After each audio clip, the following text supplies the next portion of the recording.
Okay, let's review. So we were talking about when we have multiple filtering criteria, for example, both are on date, we can apply the custom filter, which is, after you click the button on filters, date filters, you can specify your own custom filter, which apply, I believe, at most two different criteria at the same time. So specifically here, we want the date applied to be less or equal to, well, this should be provided first. That's why I always feel like date formatting can be potentially confusing. If I don't see this September the 30th, right, I could understand this either by July the 1st or January the 7th. Well, in many cases, that's why when I try my own document, I usually write the month in like English letters, instead of numbers to avoid any confusion. And that's not what we're doing now. So the date acquired is before or equal to. Well, sometimes you need to pay special attention because in mathematics you will learn the difference between strictly less and less or equal to. The only difference is that if you want to count in the case where it's exactly on the border of that date. So here, because it's a less or equal to, we're going to select before or equal to, because we have an equal sign there.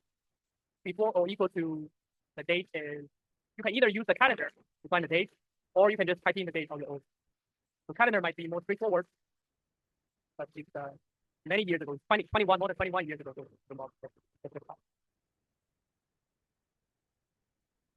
So pay attention to the format, to the current format in the date column. It's year, hyphen, month, hyphen, date. So this is the date. That's why I'm saying that sometimes date format can be so confusing. Because when I load this Excel document on my own Windows machine, the format is different. It's in this format. It's in month, day, flat, day, flat, year. But when it appears on this machine, it's different. So we should stick to the data format. 2004 July. Here we need to specify whether when we have two parallel conditions, whether we need both to satisfy at the same time, or we need at least one to be true. This is the difference between the logical and or. We will talk about this when we talk about logical functions in the future lecture, maybe next. So here we require either one of this to be true, simply because we cannot be both true. So here we select or after or equal to 2003.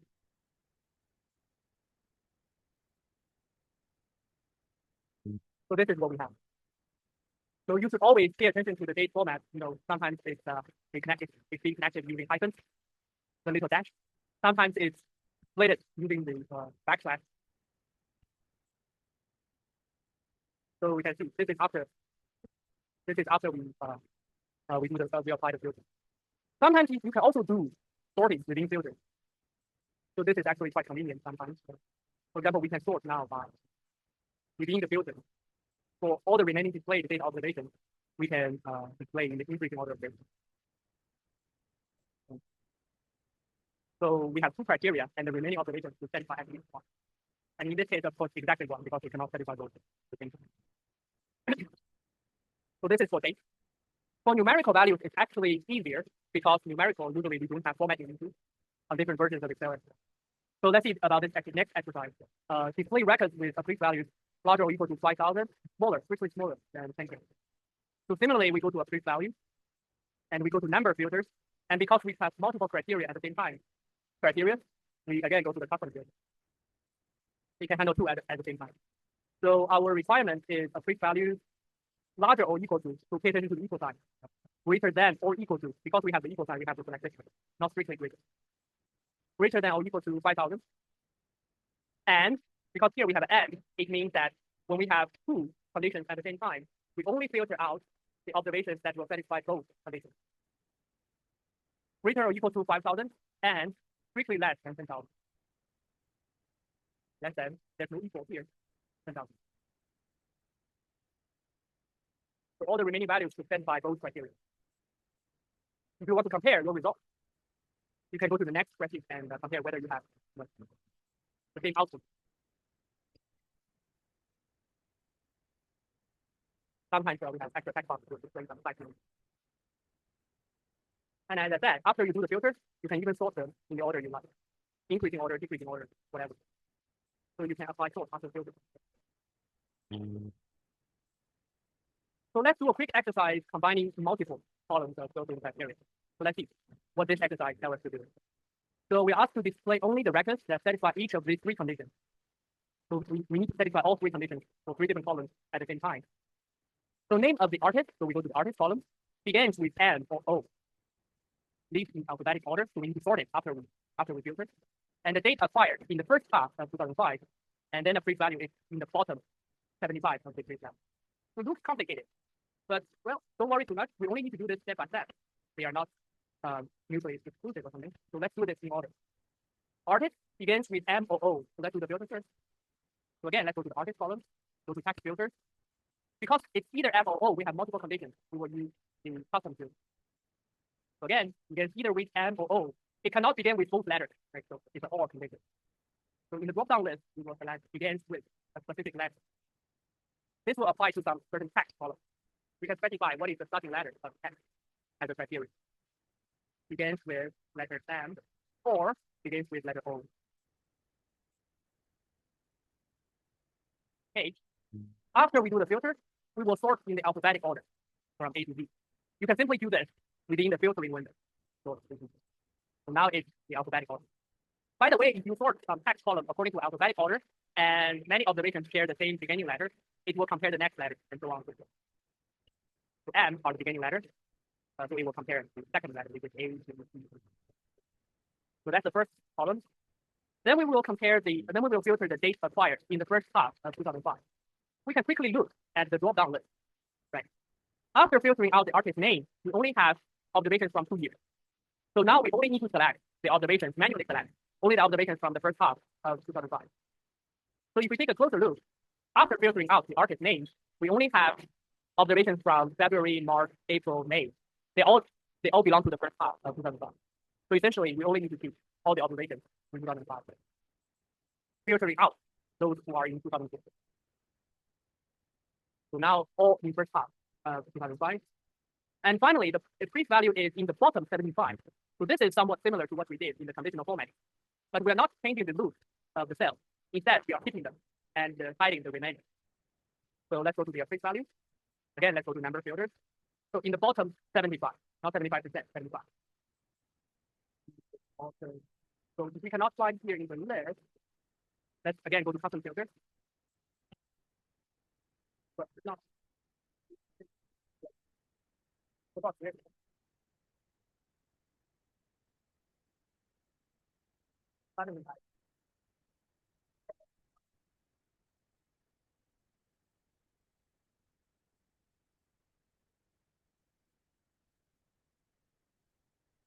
Okay.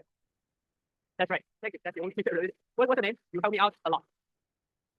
Who's IT? Your name is so we are selecting the bottom. I thought the top 10 is literally the top 10, but we can specify the top or the bottom and change the everything. So the appraised value is in the bottom 75. So we select the bottom 75 manually items, not per se. So we end up with that counts in total 9 observations. So you can quickly compare with the next spreadsheet, which is supposed to be the answer to every time.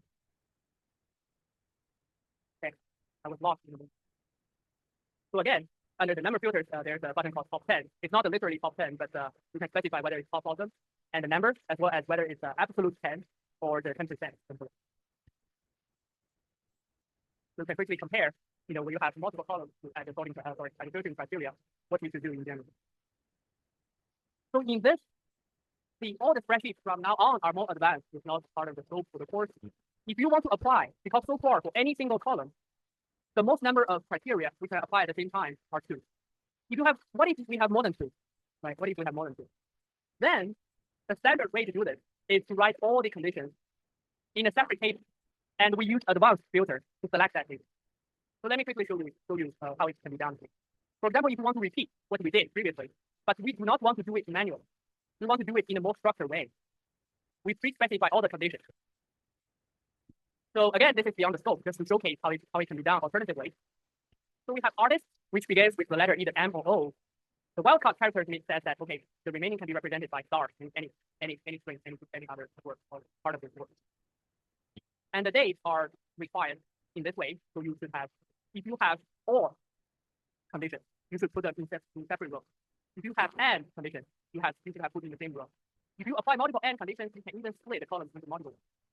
So let's suppose, again, we are trying to filter out the artist name with either M or O, but we require we require the dates have to be in the first half of 2005. We can do something like that. And then we apply this to advanced filter to directly apply to the whole data set.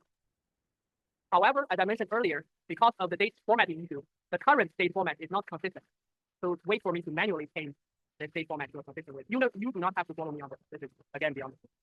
So the first half will be the consistent format will be -0101, and the June of 30th -030. So this is the consistent format, consistent with what appears in the data set, not the flag.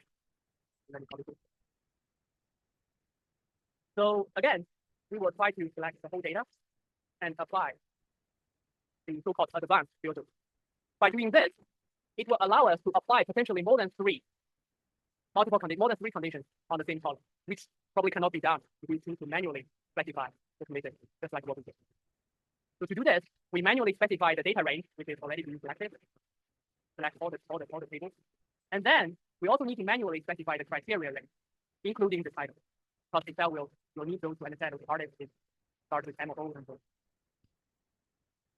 And after you click OK, this will essentially do the same thing as what we did, but in a more coding way, because you need to pre-specify all the conditions in separate cases. So this is more advanced, which is not required in the scope of this course, but in case it's useful. In case, just in case. So again, if you want to directly repeat what I did by using the advanced filter, it may not work simply because the date format is not consistent on this machine specifically. And last but not least, also this page, I'm going to skip this, but in case that you will need this someday into the future study or work, like what we did here, when we specify the artist name has to be beginning in a letter M or letter O, you can use sometimes they call wildcard characters. When you do a text-based search or text-based criteria, sometimes you do something like a fuzzy search. It means that you do not exactly require the text to be in that way. You allow for some certain flexibility. For example, starts with letter O, contains the letter A, and so on.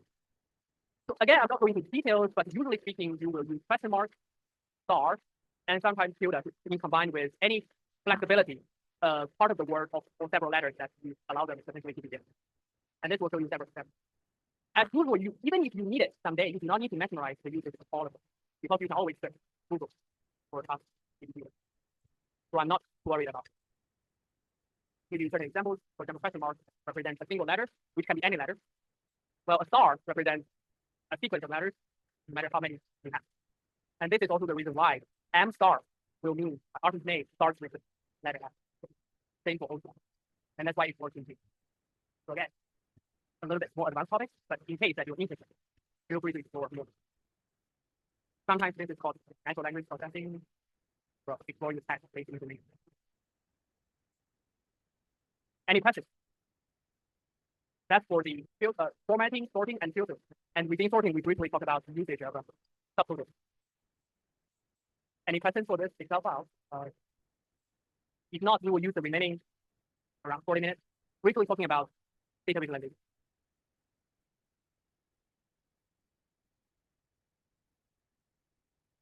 So again, we use some simple examples during our lecture 1 as examples for data visualization, including, I believe, a box plot, as well as multiple ways to make a histogram.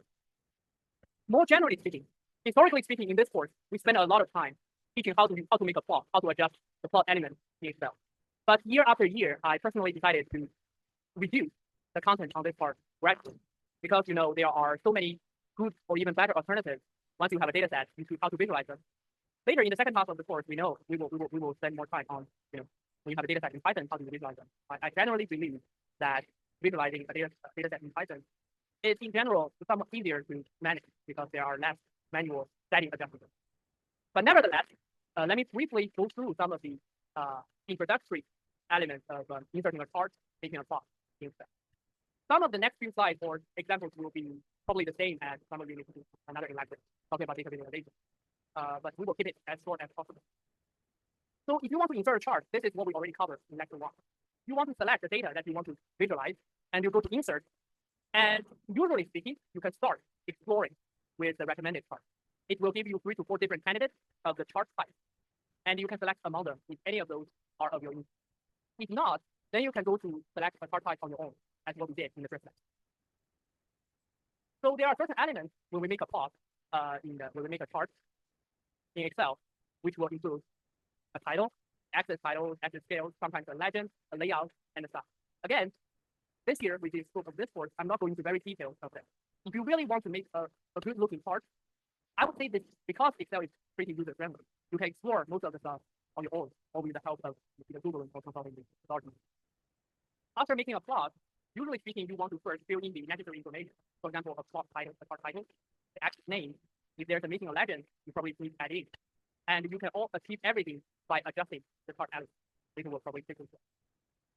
There are certain things in Excel called contextual tabs. Usually they do not appear anywhere. It's not visible. But after you click or after you select certain elements, like a chart, those contextual tabs will show up. This is the first time we mentioned about this contextual tab. In all of our future topics, for example, a pivot table, we will learn in a few weeks, or an Excel data table, all of those elements, if you do not select them, this contextual tab, those menus will not appear. It's only visible once you click or select those elements. So in other words, all the functionalities under those contextual tabs are designed specifically for those Excel elements, particularly only for those. So charts are one thing, one example. So as we see here later, the pivot tables, Excel tables, we will see this kind of contextual tabs over and over again. You can see them, they look different compared to the traditional menu. Because all the traditional menus are in this, again, the light gray color, they are default. But in terms of the contextual tabs, they appear in a different color, usually gray, to show that they are contextual. The word contextual means somewhat means conditional. Means that they are only applied, the functionality is only applied to that specific element or object. So I will go through very quickly on some of the basic charting in Excel. So the common components of a chart in Excel will consist usually, not always, but usually will contain things like vertical axis, sometimes the horizontal ones. Data marker is like, how do you visualize your data? Some of the commonly seen data types could be a bar plot, could be a line plot. Histogram is one of the bar plots. And we have seen in our lecture 1, a box plot, and so on. I will briefly talk about some of the chart types in a second, using the other examples. We would have a legend. The word legend means, if you have multiple theories and they are representing different data types, potentially using different colors and different markers, then you will need some quick explanation to tell your reader which is which. Right? For example, red color represents something and blue color represents something else. So that is called a legend. A title, usually you do not want to omit the title because the title will be the first impression you will read. And X title will help you explain like how each axis, for example, the Y and X axis, what does each thing mean. I will go to, again, this might be duplicated with certain content in another course, so I will be roughly quick. So whenever you have a data source, we mentioned in the first lecture, I also revisit in this lecture. Ideally, whenever we have a data set, the standard format should look like something like each row is an individual observation, each column is an individual feature. Sometimes in Excel we use some other names, like for example, the series values are the values that we fit into each column. The series names are sometimes called the labels or the column names. The category, sometimes you have multiple rows, or each individual row can be their own category. If a data can be interpreted in multiple ways, so this is somewhat example. If I give you a data set like this and ask you whether the format is standard, you can have a quick look and tell me, right? So here we have 3 different products across 5 different regions. And for each product region combination, we will have a sales goal, little sales goal, by product type, by region. So if we use our criteria in this course, I said, okay, each row should be individual observation. Right, it's ticked, right, check. Each row is a different product. And another requirement is each column should be its own individual feature. Also check, also satisfy our requirements, right? Region 1, 2, 3, 4, 5.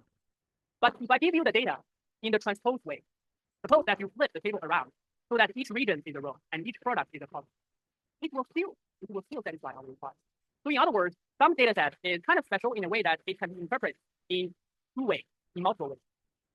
Usually a table is 2-dimensional, so it can be either interpreted in the horizontal way or the vertical way. So in this case, actually it pretty much depends on that, the user to define or to decide which is the way we want to interpret. But at least for this course, our requirement stays the same. We want each row to be individual observation, each column to be individual feature. So later we will show, again, like I said, there's a row-wise interpretation. Also, there might be a column-wise interpretation. This is not very different if you want to do some analysis for the data set. But later we will quickly show, if you want to visualize this data set, depending on whether it's the row-wise or the column-wise interpretation, your plot will look very different. So a natural question will be which one is default by Excel.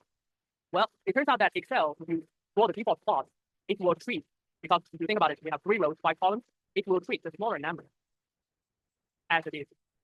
So later we will show you do not have to explicitly understand what does this terminology means, like data theory, but we will show this in an example in a minute. We have plenty of different chart types.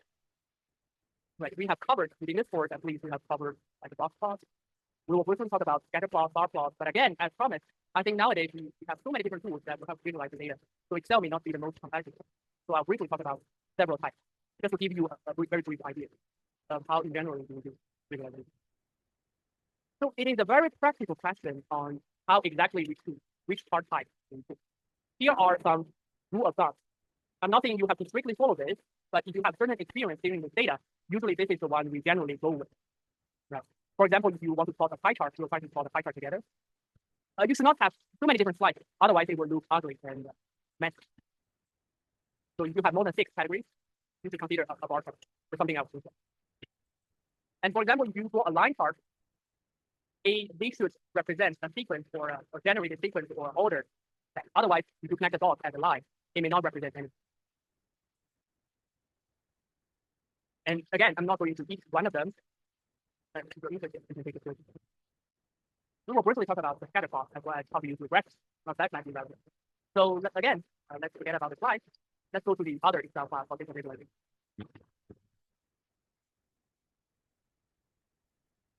So again, using the slide example, we have a 3-row, 5-column data set like this that is open to interpretation in both ways, either a row interpretation or a column interpretation. If you try to make a plot, the default way by Excel is 3 smaller than 5. So it will give you something like this, row-wise interpretation, like it is. So we can try to do this together. Let's go insert a recommended chart, and a bar plot by category will be the default one to go. Sometimes you want something else, like a stacked bar. We're not going to do. The bars can be either side by side, or they can stack over each other. Here, let's stick to the default.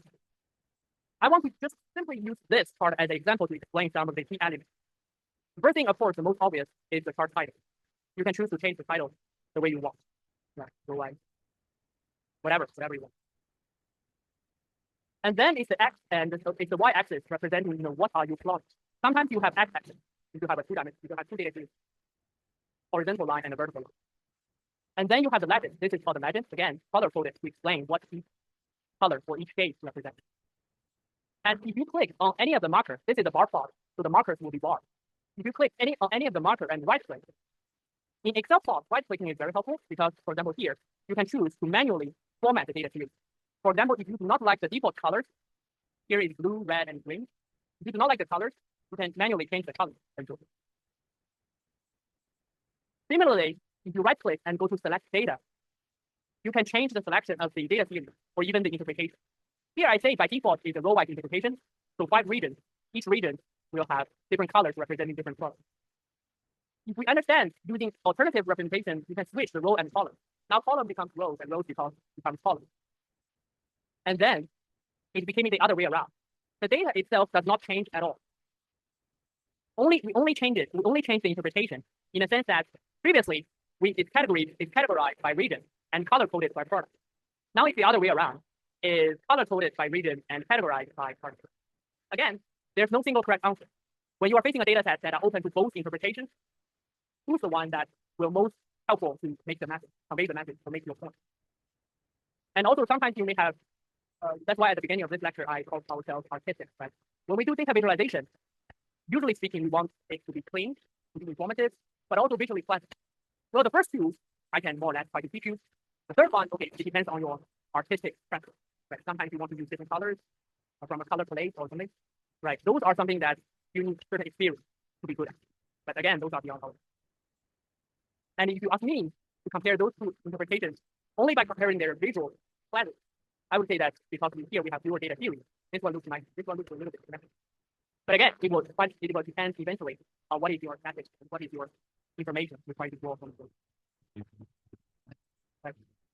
So let's quickly go through this. Scatter plot. If you have 2 data series, we kind of briefly mentioned that during the first lecture. If you have 2 data series and you want to explore their relationship, how is one changing with respect to another. Then scatter plot is a good way to start. For example, here I'm giving you a very small data set of advertising, the amount of money we spend on advertising versus the actual sales. We are naturally interested in this because we are trying to build a connection between the two fields. We want to know whether it is true that the more we spend on advertisement, the more sales we get. If the answer is yes, there's motivation for us to spend more money. If the answer is no, then of course there's no point. Right? So whenever you have two data series, right? One is advertising, the other is sales. In this case, we can make a scatter plot. Recall from our previous lecture examples, we also made a scatter plot. One is years of education, the other is hourly wage. Whenever you are interested in exploring the relationship between a pair of data series, a scatter plot is something that we can think. So same as usual, we select the data set, we go to insert, and we can start with the recommended chart. So it turns out in this case, the recommended chart will give us a line plot, a bar plot, another bar plot, and this will also, none of them are what we want. So we need to manually select in this scatter.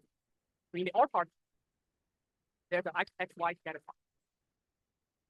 So again, what does scatter plot? The English word scatter means that scatter around, right? Spread around. So essentially, in a scatter plot, we want each individual observation to be visualized as a single point on a two-dimensional space. And by visualization, we can hopefully explore certain positive, negative correlations. Or in this case, we can argue it's a linear.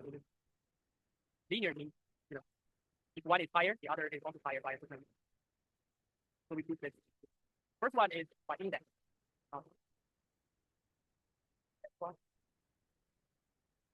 After we have the scatter plot, in many cases, we can do something more, including all the elements. Here, you can pay attention. If I click on any random cell in the spreadsheet, in the menu bar, we have all the menus files up to help, acrobat, something.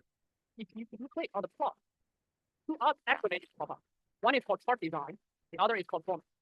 Those in green color, those are the contextual tabs I was talking about that only specifically apply to Excel chart.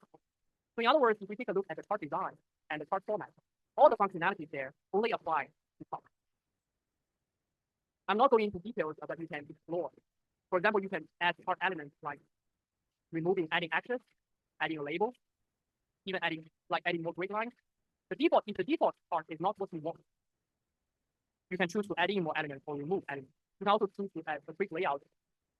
This will help you some quick presets, like pre-specified layout. For example, you can include numerical values alongside the form. So again, these are not hard, just take some time to explore it if you need it. So again, go to the next spreadsheet. This is containing a screenshot of how we make them. And this is the scatter plot we generate. And you can change the title. And if you want to explain, include more information, you can add axis titles. For example, the horizontal axis represents advertisement. The vertical represents the actual sales. And that's not over, because after making a scatter plot, we are surprisingly we find that the relationship is close to zero.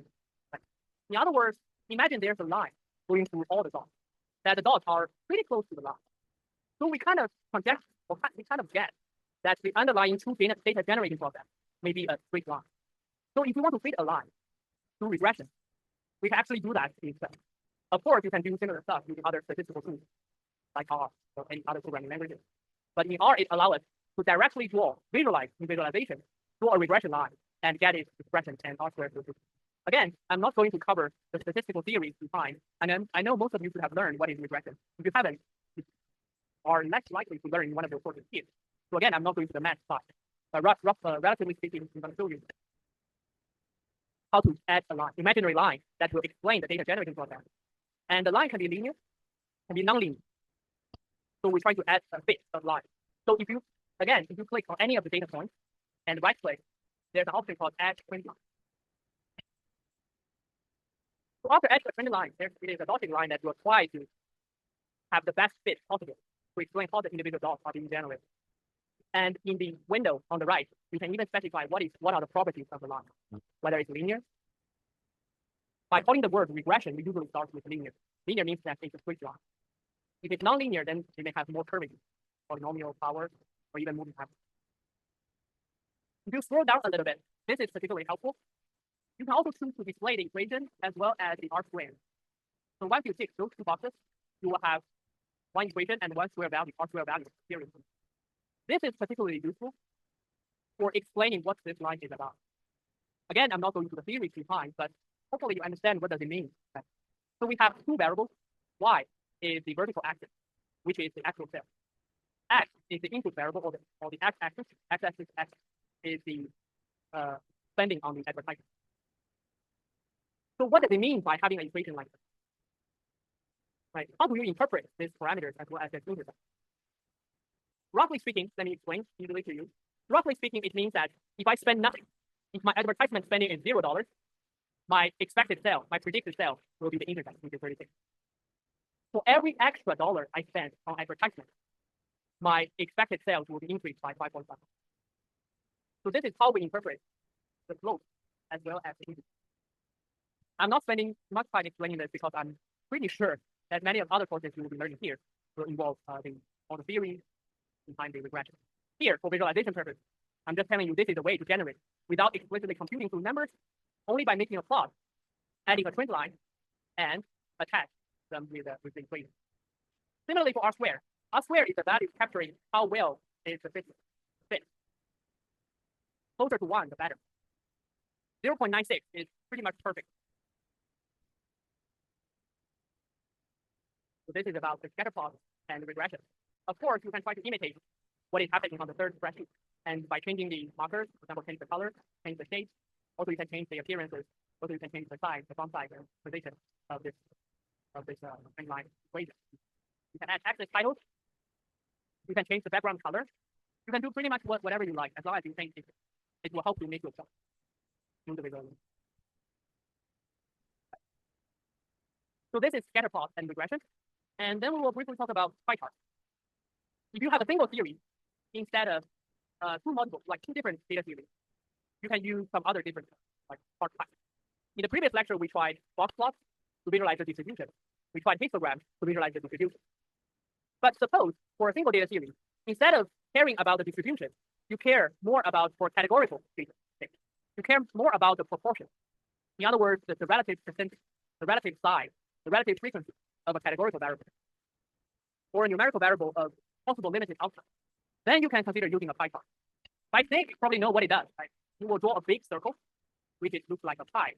And the different segments, different categories, different data theories will consist of different little area inside the pie, so that it's very straightforward to compare the size for each component. So this is for the pie chart, and get rid of this and plot it again. Same as usual. Whenever you try to make a chart, you select the data region, you go to insert, recommended chart, and here pie chart is in the list. So again, instead of focusing on the exact value for each pie, it is helpful to visualize the relative proportion, right? If you compare to a bar plot or something, right? Because people are sensitive visually to the shape of a circle. And within a circle, the percentage will be transformed into the angle for the circle, right? So the larger the pie, the larger the proportion. That's why pie chart is in many cases very helpful to visualize relative ratio and percentage. And of course, same as all the other charts, you can feel free to change, for example, the title name, the plot title, the pie run.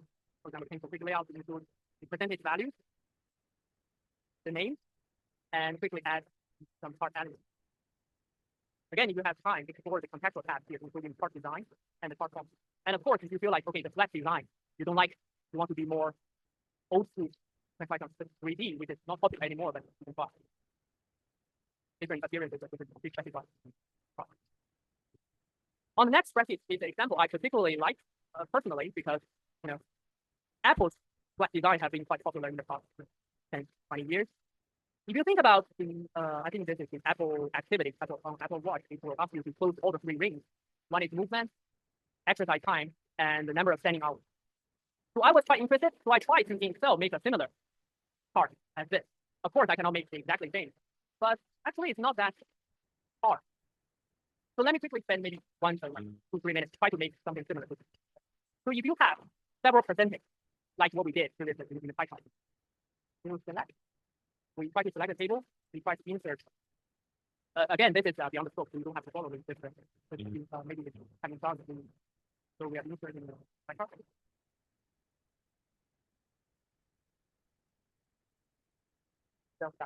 If this happens, so this is why in the first lecture, This is why in the first lecture I mentioned you should frequently, okay, so it's not practical.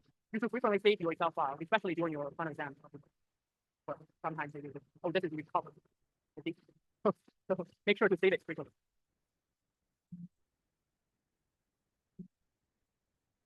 I haven't done anything.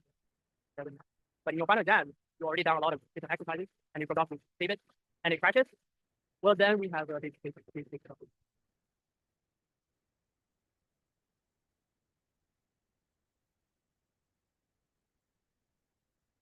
So I tried before, but instead of showing you this, since we do not have enough time, let me show you a chat history of me with Copilot. As promised in the first lecture, I promised that some of the exercises we'll try to use here. So this is what I did. I copied the image in the chat history. The self-uploaded image cannot be displayed. So I copied this image to Copilot, and I asked, I want to make a plot using this data to generate an image that looks like the image I uploaded. So, well, Copilot is trying to be very clever, generate a similar plot like this. So this is one good thing about the large model. If you are not happy with the current output or status, you can always add on more requirements. Right? So it will respond to you very, very fast. So instead, I'm not happy because for the Apple rings, they are supposed to start with the same form, right? Like this. They all start on the 12 plot. But this is not. So instead, I asked the question, can you make the plot so that the beginning plot a line from the top, like the Apple example. So instead, they said, Copilot does not generate the image directly. Instead, it sent me a file of Python code. So again, this is far beyond the scope of the course, but I copied the Python code to online to the notebook, which we will probably be using in the second half. And this is the plot we generated. Quite impressive at this point, quite impressive, I would say. In order for me to generate a plot like this in Excel, it probably will take me more than 15 minutes. But talking with Copilot, that's improved. But still, I'm very picky. I'm not happy with the design because one particular thing I like the design is that, you know, the border is not sharp. It's round-shaped border so that they look cute, they look smooth, and its Apple's design is pretty good in this. So I further asked, let's go back to the chat. I further asked, okay, so first I asked this question. I do not want to run the Python code because I do not have it on my computer. How about you directly run the Python code and generate the plot for me? Copilot says, okay, yes. Then this is what you generate. Right. So this is what you expect if you directly ask some of the large models to generate images. It does not make sense and it's much worse than the code. So coding is good. Directly generating image, in many cases, not accurate.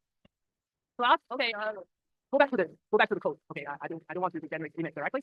Go back to the code. I want thicker rings, so the ring should be thicker with almost thick borders, and after a few rounds, the details, it makes some mistakes to code.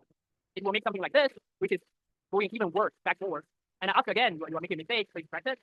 So this is eventually what you get. Again, personally, I was quite surprised to see the result. It's very close to what I had in my mind. So again, if you're interested, you can try to make a visualization. I tried this yesterday. Something like this. You can make a ring, something called a ring chart. Then you change the data. Let's assume that's one table. It's percentage. So the percentage you completed versus the percentage you get to be filled in. Again, you don't have to follow me on that. Something a bit of extra fun activity. So we only have two rings with three colors. This is not what we want. Interpretation is wrong. So we swap order. So now this is similar to what we want. Then I gradually and manually format the data type by, for example, manually changing the color and manually changing the size. And of course, we can manually change the color, changing the transparency. So eventually it will look something like this. I did a pretty good job. But of course, it took me more than 20 minutes after trying. And of course, with the existence of the large models, you can do an even better job in 5 minutes. So if you are really interested, you can manually change the color. This will change everything, and you can further change the transparency, something like that. After you manually change everything, of course, it will be more and more look like this ideal image. But nevertheless, just an example. And eventually, the last two slides, I'm going to show you something very, very different. Those are very less frequently used, but they are part of the data type that I want to show you. Because if you have data with a special structure, sometimes it's not straightforward to make a plot in even Python or in, for example, using large model. If you copy paste this data set to a large model, we're visualizing it directly. It's not straightforward. But for this data, specifically in this data set, the structure is hierarchical.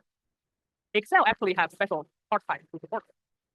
A hierarchical data set like this, for example, we have 4 campuses. For each campus, we have 2 business types, B2B and B2C. For each type, we have 3 different representatives, and for each, we have their name.